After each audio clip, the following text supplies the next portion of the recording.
ARESxGOD here, and it's time to talk about Vinland Saga. And honestly, this episode I liked it. It's very slow compared to season 1, or at least similar in some ways. But it seems like we're gonna spend probably a lot of time on this farm here.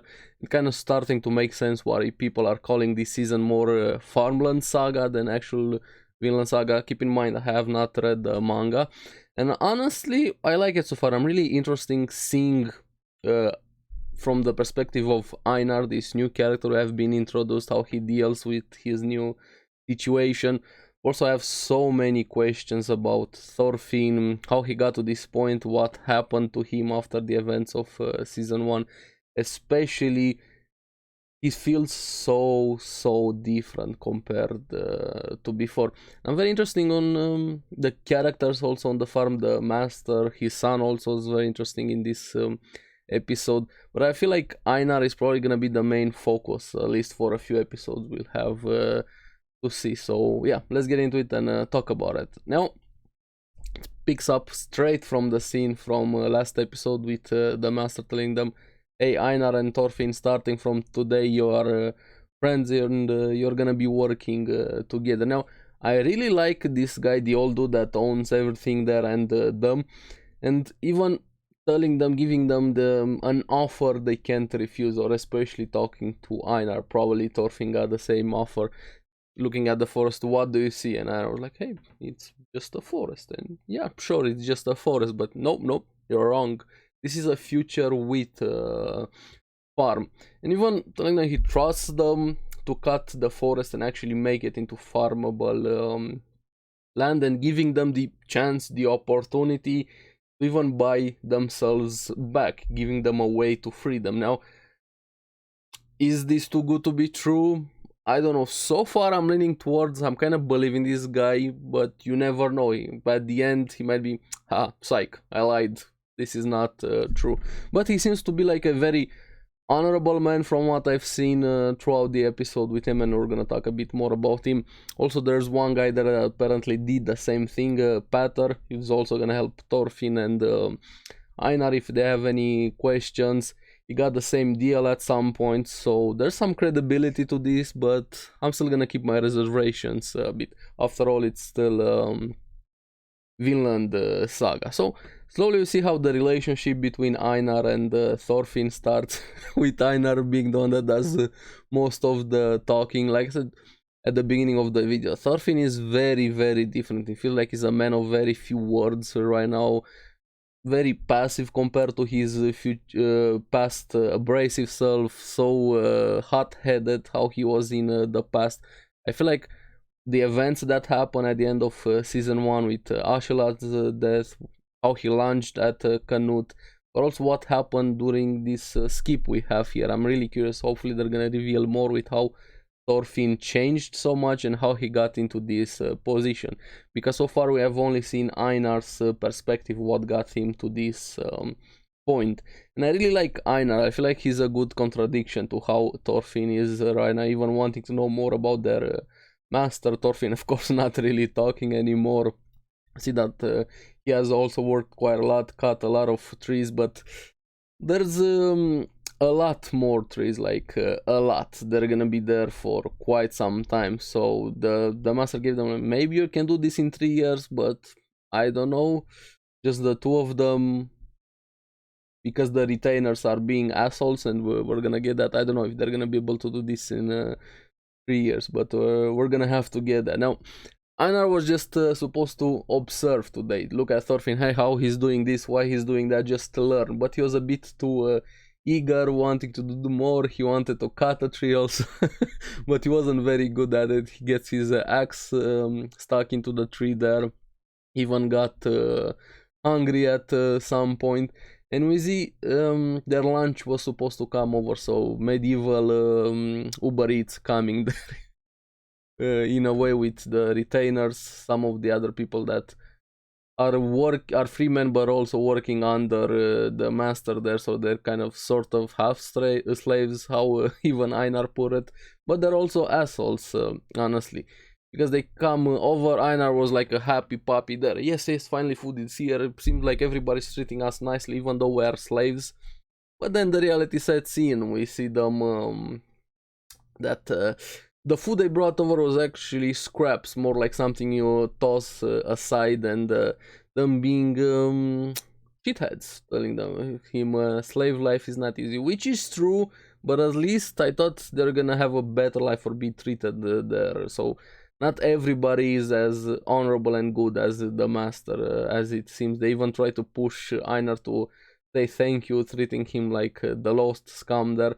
Einar almost blew a gasket there, getting more and more mad. I feel like he has had a few moments where his rage has been building up. I hope at some point we're gonna see Einar exploding, letting all of the built up emotions, rage, frustrations he has had inside him just explode at some point.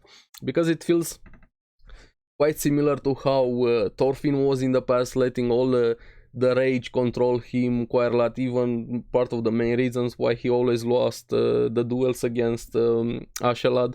But Einar here, I feel like he has more control, but he's probably gonna explode a lot more at some point. But before he can explode, we have Thorfinn stepping in and actually bowing his head down, saying thank you. Which just, how is Thorfinn right now? Who is he? What happened to him after the events there? You see how used he is with the work, with the slave life. You feel like he lost all his willpower. He's on autopilot. Einar still has that spunk in him, that will, that eagerness to do something. Even when they got to dragging that huge ass tree, it got stuck into something. They had to lift it, so they were working very, very hard, even covering for those assholes that were supposed to help them make the tree trunk smaller, which got Einar even more mad at them. And after a really hard day of work, they were exhausted, hungry. Einar was even very mad and frustrated. He wanted to snitch or report at the master Thorfinn, telling him it doesn't matter. So this feels, it feels like I'm watching a different character with Thorfinn. I'm having a bit of a whiplash, you know. I don't know how to put it into words, with how contrasting this Thorfinn is with the Thorfinn we had in season 1. He was willing to accept anything and everything, go along with the flow. He was very used to the life here. So before something else could happen, we have the master showing up, and Einar was just about, hey, I have something to report. As soon as he was about to say, he sees his crush there. I feel like that was the love, first sight love there. He lost his words, just shocked, froze there. He couldn't say anything else when he saw that girl in the back, and even Thorfinn teased him a bit. So why didn't you say anything? Very Einar, I think he has a crush right now. So this was pretty much the first half of the episode, the life of the farm, or the slave life here, that both of them, one is starting and one is used to it. But we also see how everybody else works the fields, the farm, people working there. The kids were bringing water to them. Even the owner was actually participating, working, coordinating everything. Even though he was pretty much rich, he didn't have to do that. He was also working the fields. And Einar made a very interesting comment, which I liked quite a lot, saying, we are all the same, we all look the same when we're working. Doesn't matter Dane, English, rich, poor, and something like that. We are all the same when we are working. But here we also see that the owner has some of his own stress and issues he has to deal with, especially with his son being entitled and a brat. Honestly, feels like he's in his rebellious phase. A bit similar with Thorfinn in the past, with how he was fascinated with warriors, Vikings, wanted to fight, but Olmar got a bit annoying. He got into it with his father there. He wanted to help, but they fought all over the place. The father wanted to, hey, you have to do this, like this, like this, like this, which I kind of understand it, but I also understand the father at the same time. I've experienced something like this with my father also, where keep the light over the engine, add to the car, you're not doing it right, says the script. So I'm sure pretty much everybody has a story or a memory like that with their father, so I understand both sides in a way. But Olmar is the one that he's throwing a tantrum over here. Let's be honest, they even got into a fight. He tried to pull his sword, hey, this is what I want to do, but he couldn't.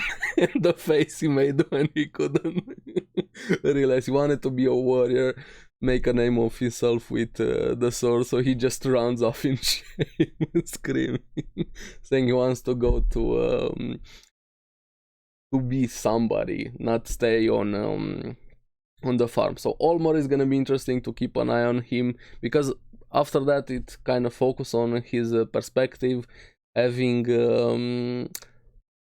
some sexy time with the girl. Is it the same girl that Einar saw in the carriage there? I don't know, maybe she is, I don't know, but there was a girl there, and what I really liked were her parents when he was talking to her, saying he wants to go to England. And there's some breadcrumbs being dropped here that he saying he wants to do Princess Canut's army, which is very interesting. So Canute is not yet king here. So it seems like a war is happening. Harald also is probably gonna ask for reinforcements, so the conflict is still happening there. But while he was spending time with the girl, the parents outside, especially the father, was eavesdropping, being very happy and cheering. Hey, they're going for round 2. This is our chance. We're gonna be set for life. Even the girl telling him, hey, you should stay at the farm, I'm worried about you. I don't know if she's actually worried or she wants the same thing as her father, but I really like her father quite a lot, even the mom. They're both of them started cheering for what was happening, but he goes into denial mode, storms out, leaving angry, calls them out on their bullshit. Hey, I know what you wanna do. You're after my money. And no, we're not. Of course, you are not. And after that, he runs into two drunks. They kind of calm him down a bit, even though he doesn't want to go with them, but still ends up going with them for some drinks, tagging along.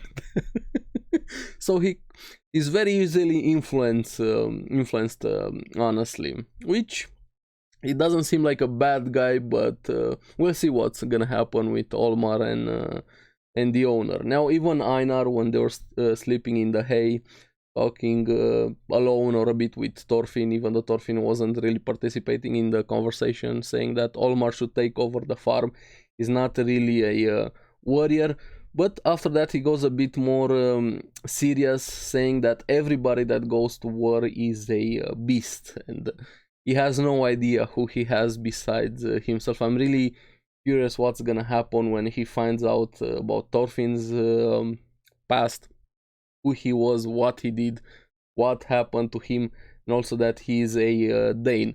And if he's ever gonna tell him that he met somebody that was looking for him when he met Leif back at the slave market there, and also starts recalling the past. We see a bit of a flashback of the first time when his life went to shit, when he lost his father when they were attacked by the England army there, and also the second time we saw in the first episode when he lost his entire family. But kind of strikes a nerve into Thorfinn, also remembering the past. So they seem like amazing characters. I can't wait to flesh out more their relationship. It seems like it's gonna be very interesting time at the farm. But I understand why it's slower than season 1, or at least seems for the few episodes we have had right now. So I'm very excited for next episode. I'm curious what you guys think about the beginning of the life on the farm.